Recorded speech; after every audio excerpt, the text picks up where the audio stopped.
But it all boils down to taking care of each other. I got the best wingmen I could ever dream for.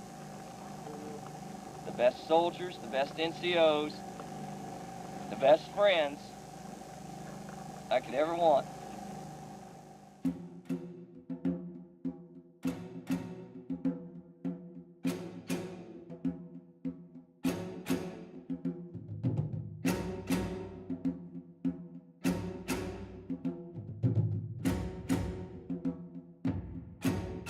So we didn't hear a whole lot.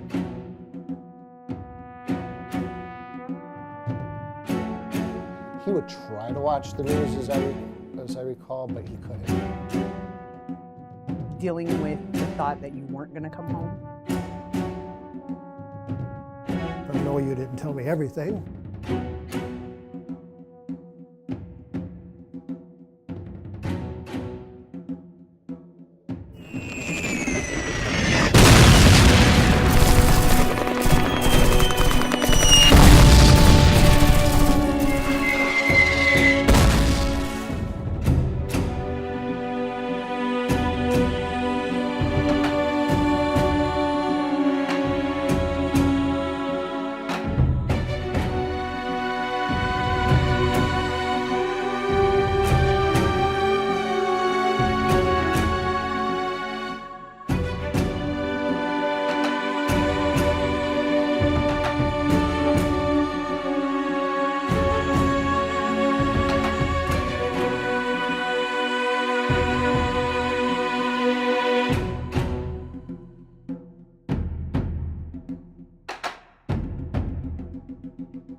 So how did you find out I was going to Iraq? I got a phone call from you letting me know that you were going to be deployed. I believe you told me. I think I got a phone call. When you called me, you said that we would find out in a couple days where you were going and that you would be deployed. You didn't know for how long, just that you would be gone and we'd find out on the news soon.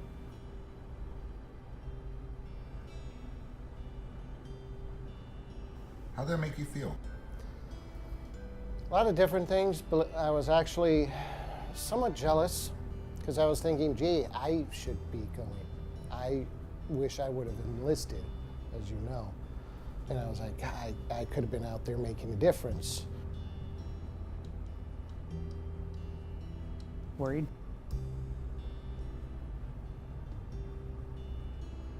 You're infantry. Made me feel very scared. I knew what outfit he was with, what he did, because I'm a military veteran myself. I was in Vietnam. And what did you do when you were in? In Vietnam, I was classified as a field wireman. I was with the 45th Headquarters Division. Not only did we take care of phones and radios and stuff, but we also went out on patrols.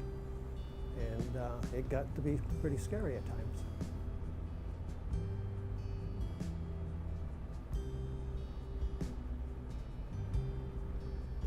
How did you deal with no communication with me?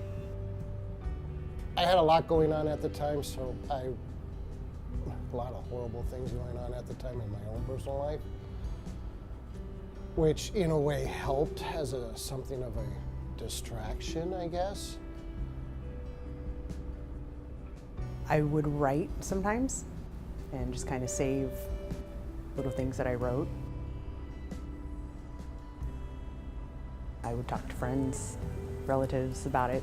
I think the best way we dealt with it was no communication is best. Kind of watched the news, try to see what was going on with the news.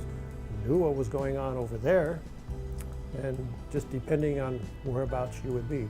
I literally would come home from work and I think I was, 4 or 5 months pregnant.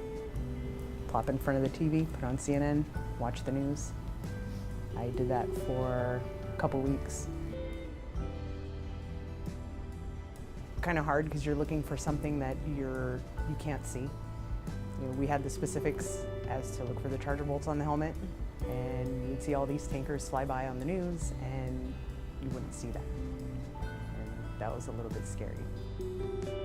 Comforting to know that there were that many troops there with you, but terrifying still. At one point, I actually stopped watching the news because it was actually more comforting to not watch than to watch, to not know what was going on. And we kind of just sat and wait and just, prayed, hoped for the best. And yeah, it was tough, but we just went through it. I think you'd been over there for a while, and we were worried because we hadn't heard anything. And Mom was the one who said, if you haven't heard anything, he's fine.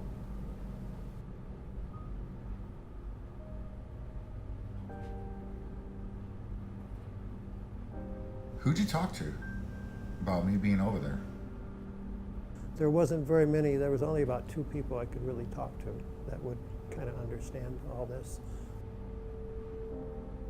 That also had been in Vietnam about the same time I was, so we kind of talked that out.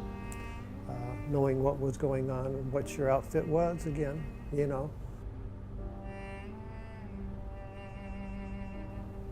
Basically, what you were doing, you were mortar, and mortar was right up on the front lines,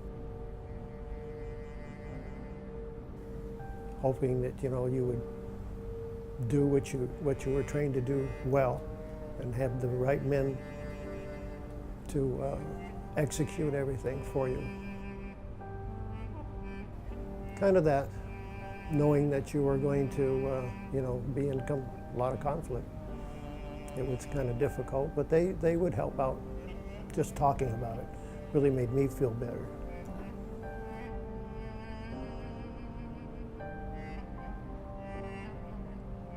Former Marine, knew a little bit about the military and what have you, so he could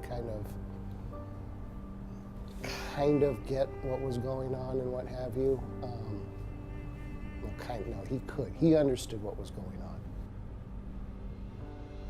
on. I would just tell him that I was worried about you, and he says, yeah, it's scary. There's not much you can do. You have to wait. And he would just tell me, just pretty much that was it. He just kept reassuring me, you just have to wait.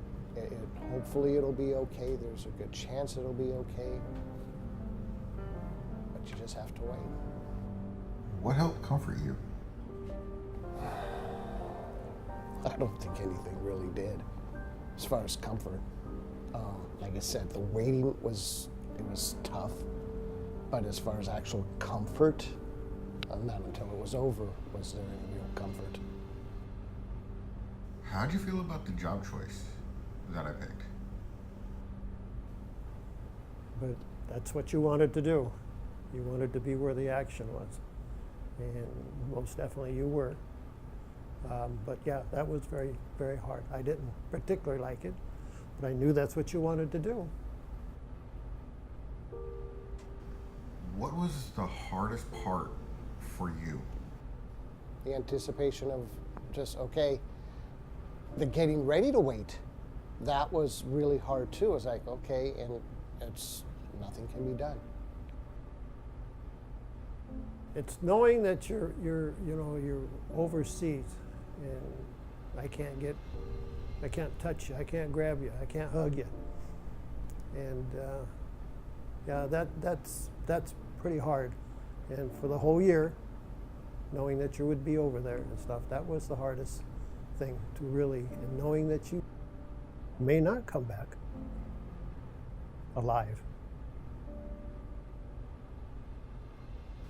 The conversation that you and I had when you first called me and told me that you were going and that I was the one who was going to get notified in the event of that I would be the one who would get the notification because you didn't want Mom or Dad to get the notification. That was a little bit terrifying because I was pregnant and working a lot. That was hard. That was hard. It was a tough conversation, and I remember getting off the phone with you and just crying, because it was like, if something happens, I get notified, and then I get to go ahead and tell everybody. And I remember telling you at the end of the conversation, you know what? Just make it home. I don't want that notification. Just come home.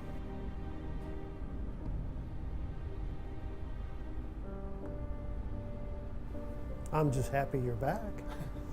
It's all over now. It's all done now. Yes, it is.